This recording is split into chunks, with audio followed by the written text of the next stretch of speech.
What's going on, everybody? This Coach Jeff here with Asiamah Academy, and in this video, I'm going to give you 5 tips to become a good elementary basketball coach. If this is your first time here, welcome. Please subscribe to the channel so you don't miss any new videos that comes out. And for all my subscribers, welcome back. It's good to see you guys again. Now, just before we get into the video, I got a couple links in the description. If you guys are in the studying phase, or you guys are just looking to gain some knowledge on how to be a better basketball coach, I have some coaching books down below. Coaching Basketball for Dummies, How to Coach Basketball for Youth. So that book would be perfect for a video like this. If you really want to focus on being a good coach on the elementary level, if you're coaching now for elementary, or you're looking to get into being an elementary coach, then you should check out these books. Check it out in the description. Now, with all that being said, let's get straight into the video. What we like to do, man. Asiamah Academy. All right, so the very first thing is you want to be patient. These are elementary school kids. They're very young in age, okay? They could be anywhere from 7, 8 years old, all the way up to 10, 11 years old, max. These are very young kids. These kids are all at the development stage, okay? They're learning a lot. You got to be very patient with them. 9 times out of 10, if they're righties, they can't do left-hand layups. A lot of them are going to be shooting with both hands. So you got to be very patient with them and teaching them how to play the game. When you get into the games, a lot of these games, it's kind of like soccer, to be honest. It takes some time before you see somebody score. And when you do see someone score, everyone gets excited. So you got to be really patient at this level with these kids. It's not going to be comfortable for the kid if you're yelling at the kid or if you're showing signs of frustration, things like that. You always want to be patient with the kid and just remember that they're in elementary school and they're at the development stage, so they're doing a lot of learning. The second tip is your plays have to be easy to understand. They have to be simple, to the point, so that these players, they don't get confused and they don't get lost. You also don't want to have too many plays. Okay, remember these kids are young, so you don't want to overwhelm them with so many different plays, right? And when you name these plays, you want these plays to be very easy. For example, right now I'm coaching 4th grade boys, and I only have 2 offensive plays with them. The first one is called box, and the second one is called line. Now with box, they start off in a box. So you have 2 at the block, and you have 2 at the elbow. Okay, when the point guard brings the ball up, the 2 players at the elbow, they come and set a double screen.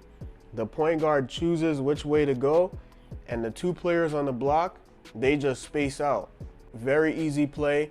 The point guard makes a move from there if he wants to go all the way to the rim. If he wants to pass it to one of the bigs that came out, maybe he wants to pass it to one of the guards that just set a screen, like a screen and roll action. He or she has a lot of options to choose from. So that's a very easy play. My second play I have is line. So you have a player on the wing, player on the elbow, the other elbow, and then the other wing.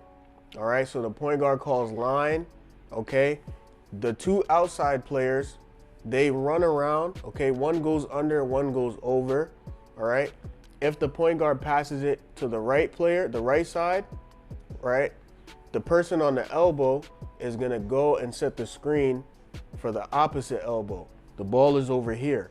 The ball side elbow is gonna go set the screen for the opposite elbow, and then that player is gonna run around, and 9 times out of 10, that player is open for a layup, all right? So what I like to do is I like to put the 2 bigs on the elbows, all right? I put the 2 bigs on the elbows, and I put the guards on the wings, all right? And we like to play that way. Those 2 plays are very effective. Those are plays that you can use as well. If you want to see those plays in detail, you could check out Al's Basketball. I believe it's Basketball Allen on YouTube. He explains these plays in full detail. So that's where I got it from. So Al, thank you, man. You're a good guy. You're a good guy. So yeah, anyway, so those are plays that you can do. And then when it comes to out of bounds, defensive plays, don't have too many plays, all right? And keep it simple so that these players can understand them. So the third tip is to be positive with your players. All right, you always want to speak positivity into the players. You always want to let them know that you believe in them, and you want to remind them that they can do this. You want to tell them, you guys are great players. I believe in you guys. You guys can shoot. You're very good. You're good basketball players. You want to just say a lot of positive things to them, because remember, they're young and they're absorbing everything. So everything you say to them is going to stick in their minds. So if you're feeding them positivity over and over again, after a while, if they don't believe it at first, they're going to eventually start to believe it. You want to speak positivity into them. Always let them know that they can do it. Remind them too, hey, we can win this game. All right, we can win this game. Let's do this, guys. Let's be ready. Get them to scream before the game. Get them hyped, get them excited. Stuff like that. You just want to be positive with them and let them know that they can do it. Let them know that they're good players. The fourth tip is you want to play everyone. Remember, every one of these kids are developing. Okay, some players are going to be a lot better than others. You might have a couple players that are playing way better than they should. I have two players who are guards who should be playing higher than what they're playing now. They should be playing with 5th graders, and they're in 4th grade. They're really good players. But you have players that are not as good, but you still want to play them because these players are all developing. All right, remember, these players are 7, 8, 9 years old. So you never know how good they could be 5 years from now when they're 15, 16 years old. So you want to be positive and help them out now. You never know when they turn 13, 14, 15, how good they might be then. So you want to be positive. You want to help them out now. You want to play everyone, and you want to be positive with everyone. All right? Everyone should deserve a chance when you're coaching elementary school kids. All right? You're also going to be talking to the parents a lot. And so they might be curious as to, hey, how can I help my child? What should I work on with my child? You're going to be able to know that the more you play everyone. When you play a child, you'll be able to see how they play in games versus how they play in practice. So you'll be able to give these parents good quality advice. All right? That's another major reason why it's good to play everyone, so that you can help these children with their development, and you could give the parents the best recommendation possible and the best advice possible as well. Now, the last tip is to have fun. Remember, these are kids. They're very animated. They have a lot of energy. So it's going to be very important to have fun with them and remind them to have fun as well. You want to make your practices fun. You want to do competitive practices, but fun practices. So for example, in my practices, what I like to do in the beginning after we warm up, I like to split them up in half. So let's say I have 10 players there. I like to have 5 on one side, 5 on the other side, right?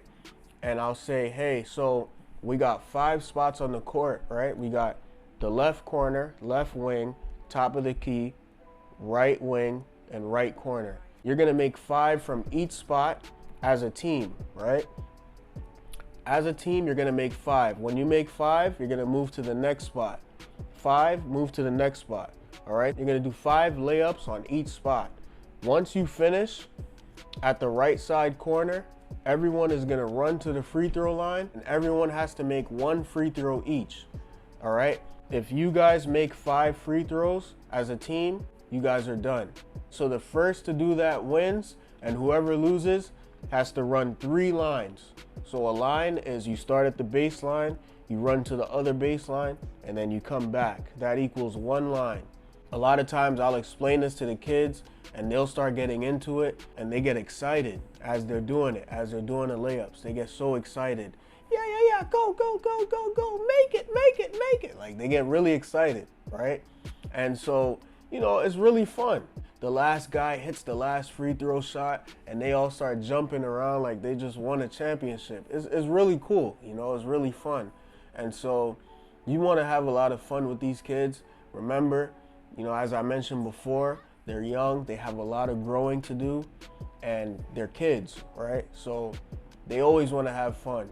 You don't want to be too serious with these kids. You still want to remind them that it's important to compete, but you want to make sure that you have fun in there as well, so that they're able to stay engaged and they don't get bored so easily.